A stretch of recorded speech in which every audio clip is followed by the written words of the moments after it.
मैं लद्दाख के विषय में भी कहना चाहूंगा। माननीय अध्यक्ष जी, हमारे देश में सिक्किम एक ऐसा प्रदेश है जिसने अपने आप को एक ऑर्गेनिक स्टेट के रूप में उसने अपनी पहचान बनाई है और एक प्रकार से देश के कई राज्यों को सिक्किम जैसे छोटे राज्य ने प्रेरणा दी है। सिक्किम के किसान, सिक्किम के नागरिक उसके लिए अभिनंदन के अधिकारी हैं। लद्दाख, मैं मानता हूं लद्दाख के विषय में मेरे मन में बहुत चित्र साफ है और इसलिए हम चाहते हैं कि लद्दाख जिस प्रकार से हमारे पड़ोस में भूटान की भूरी भूरी प्रशंसा होती है एनवायरमेंट को लेकर, कार्बन न्यूट्रल कंट्री के रूप में दुनिया में उसकी पहचान बनी है। हम देशवासी संकल्प करते हैं और हम संकल्प करना चाहिए कि हम लद्दाख को भी एक कार्बन न्यूट्रल इकाई के रूप में डेवलप करेंगे,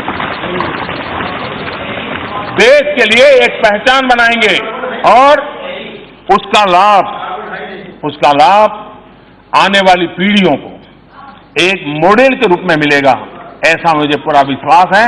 और मैं जब लद्दाख जाऊंगा इनको उनके साथ रह करके मैं इसकी एक डिजाइन बनाने की दिशा में आगे बढ़ रहा हूं। माननीय अध्यक्ष जी, यहां पर जो कानून इस सदन ने पारित किया, जो संशोधन दोनों सदनों में पारित हुआ, जो नोटिफाई हो गया, उसके संबंध में भी कुछ न कुछ कोशिशें हो रही है। सीएए लाने,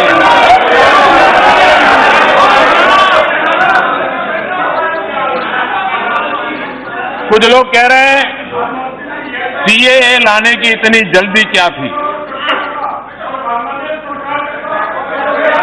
कुछ माननीय सदस्यों ने यह कहा कि यह सरकार भेदभाव कर रही है, ये सरकार हिंदू और मुस्लिम कर रही है। कुछ ने कहा कि हम देश के टुकड़े करना चाहते हैं। बहुत कुछ कहा गया और यहां से बाहर बहुत कुछ बोला जाता है। काल्पनिक भय पैदा करने के लिए पूरी शक्ति लगा दी गई है और वो लोग बोल रहे हैं जो देश के टुकड़े टुकड़े करने वालों के बगल में खड़े रह करके फोटो खिंचवाते हैं, देश के टुकड़े टुकड़े करने वालों के बगल में खड़े होकर के जो लोग फोटो खिंचवाते हैं दशकों से, पाकिस्तान यही भाषा बोलता आया है, पाकिस्तान यही बातें कर रहा है। भारत के मुसलमानों को भड़काने के लिए पाकिस्तान ने कोई कसर छोड़ी नहीं है। भारत के मुसलमानों को गुमराह करने के लिए पाकिस्तान ने हर खेल खेले हैं, हर रंग दिखाए हैं और अब उनकी बात चलती नहीं है। पाकिस्तान की बात बढ़ नहीं पा रही है। तब जब मैं हैरान हूं कि जिनको हिंदुस्तान की जनता ने सत्ता के सिंहासन से घर भेज दिया, वे आज उस काम को कर रहे हैं जो कभी ये देश सोच भी नहीं सकता। हमें याद दिलाया जा रहा है कि क्विट इंडिया का नारा देने वाले, जय हिंद का नारा देने वाले हमारे मुस्लिम ही थे। दिक्कत यही है कि कांग्रेस और उसकी नजर में ये लोग हमेशा ही सिर्फ और सिर्फ मुस्लिम थे। हमारे लिए, हमारी नजर में वो भारतीय है, हिंदुस्तानी है। खान अब्दुल गफार खां हो,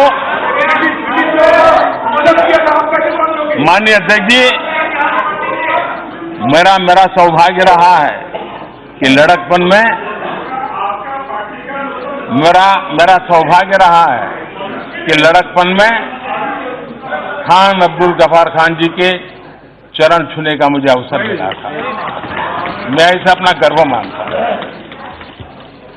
माननीय अध्यक्ष जी, खान अब्दुल गफार खान हो, अशफाकुल्ला खां हो, बेगम हजरत महल हो, वीर शहीद अब्दुल हमीद हो या पूर्व राष्ट्रपति श्रीमान एपीजे अब्दुल कलाम हो, सबके सब हमारी नजर से भारतीय हैं। सदन का समय ज्यादा लेने के लिए मैंने नाम कुछ कम बोले। आप जोड़ देना ना, जो भी ये नाम लिखवा दे मेरे भाषण में लिख देना। Thank you for this assistance.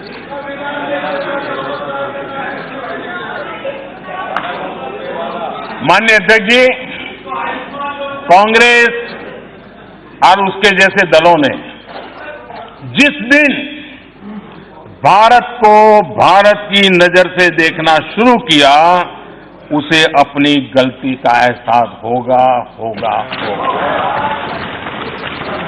खैर, मैं कांग्रेस के और उनके इकोसिस्टम का भी बहुत आभारी हूं कि उन्होंने सिटीजनशिप अमेंडमेंट एक्ट को लेकर के हो हल्ला मचाए रखा हुआ है। अगर ये विरोध नहीं करते, ये इतना हो हल्ला नहीं करते, तो शायद उनका असली रूप देश को पता ही नहीं चलता। ये इनका देश ने देख लिया है कि दल के लिए कौन है और देश के लिए कौन है।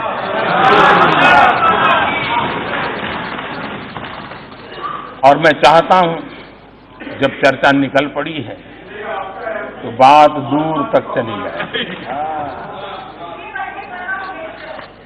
माननीय अध्यक्ष जी, प्रधानमंत्री बनने की इच्छा किसी की भी हो सकती है और उसमें कुछ बुरा भी नहीं, लेकिन किसी को प्रधानमंत्री बनना था, इसलिए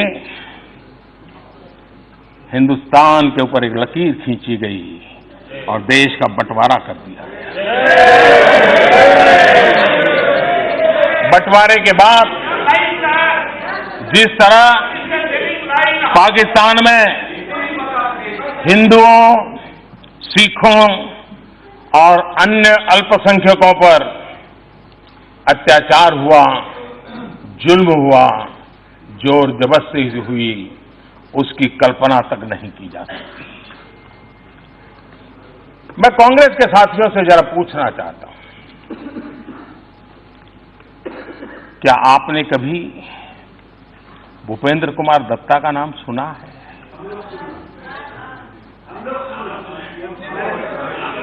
दादा, आप कांग्रेस में चले गए? अरे ममता दीदी भाषण सुन रही है।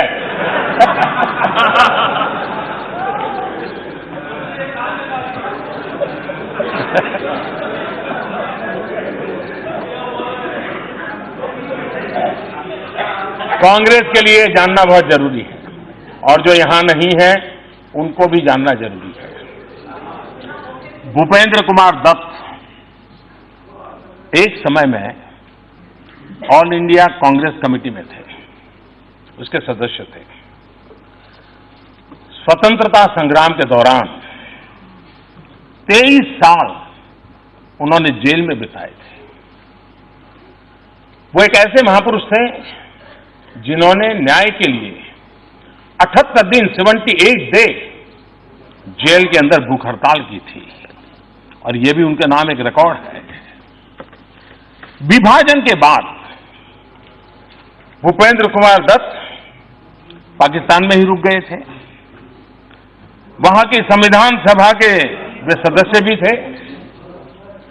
जब संविधान का काम चल ही रहा था, अभी तो संविधान का काम चल ही रहा था, शुरुआत के दिन थे, और उस समय भूपेंद्र कुमार दत्त ने उसी संविधान सभा में जो कहा था उसे आज मैं दोहराना चाहता हूं, क्योंकि जो लोग हम पे आरोप मढ़ रहे हैं उनके लिए समझना बहुत जरूरी है। भूपेंद्र कुमार दत्त ने कहा था, so far as this side of Pakistan is concerned, the minorities are practically liquefied. Liquidated. Practically liquidated. Those of us who are here to live represent near a core of people still left in East Bengal, live under a total sense of frustration. ये भूपेंद्र कुमार दत्त ने बंटवारे के तुरंत बाद वहां की संविधान सभा में ये दर्द व्यक्त किया था। ये हालत थी स्वतंत्रता के शुरुआत के दिनों से ही अल्पसंख्यकों की, वहां के अल्पसंख्यकों की।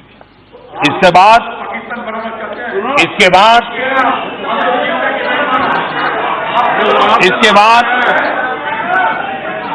पाकिस्तान में स्थिति इतनी खराब हो गई कि भूपेंद्र दत्त को भारत आकर के शरण लेनी पड़ी और बाद में उनका निधन भी ये मां भारती की गोद में। तब के पाकिस्तान में आपके लिए तो कुछ नहीं हुआ जी, कुछ नहीं हुआ। आपके लिए तो सामान्य, हाँ आए तो आए, मरे तो मरे। यही है, यही आपकी सोच है, यही आपकी सोच है महापुरुष, यही आपकी सोच है।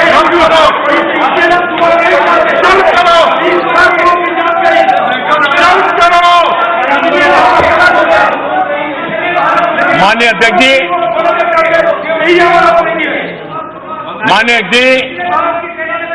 तब के पाकिस्तान में एक और बड़े स्वतंत्र सेनानी रुक गए थे, जोगेंद्रनाथ मंडल। वे समाज के बहुत ही पीड़ित, शोषित, कुचले हुए समाज का प्रतिनिधित्व करते थे। उन्हें पाकिस्तान का पहला कानून मंत्री भी बनाया गया था। 9 अक्टूबर 1950, अभी आजादी के और बंटवारे के 2-3 साल हुए थे। 9 अक्टूबर 1950 को उन्होंने अपना इस्तीफा दे दिया था। उनके इस्तीफे का एक पैराग्राफ इस्तीफे में जो लिखा था उसको मैं कोट करना चाहता हूं। उन्होंने लिखा था, I must say that this policy of driving out Hindus from Pakistan has succeeded completely in West Pakistan and is nearing completion in East Pakistan. उन्होंने आगे कहा था, Pakistan has not given the Muslim League entire satisfaction and a full sense of security. They now want to get rid of the Hindu intelligentsia so that the political, economic and social life of Pakistan may not in any way influenced by them. ये मंडल जी ने अपने इस्तीफे में लिखा था। इन्हें भी आखिरकार भारत ही आना पड़ा और उनका निधन भी मां भारती की गोद में हुआ। इतने दशकों के बाद भी पाकिस्तान की सोच नहीं बदली है। वहां आज भी अल्पसंख्यकों पर अत्याचार हो रहे हैं। अभी अभी नानकाना साहब के साथ क्या हुआ वो सारे देश और दुनिया ने देखा है। और ये ऐसा ही नहीं है कि सिर्फ हिंदू और सिखों के साथ होता है, और भी माइनॉरिटी के साथ ऐसा ही जुल्म वहां होता है। ईसाइयों को भी ऐसी ही पीड़ा झेलनी पड़ती है।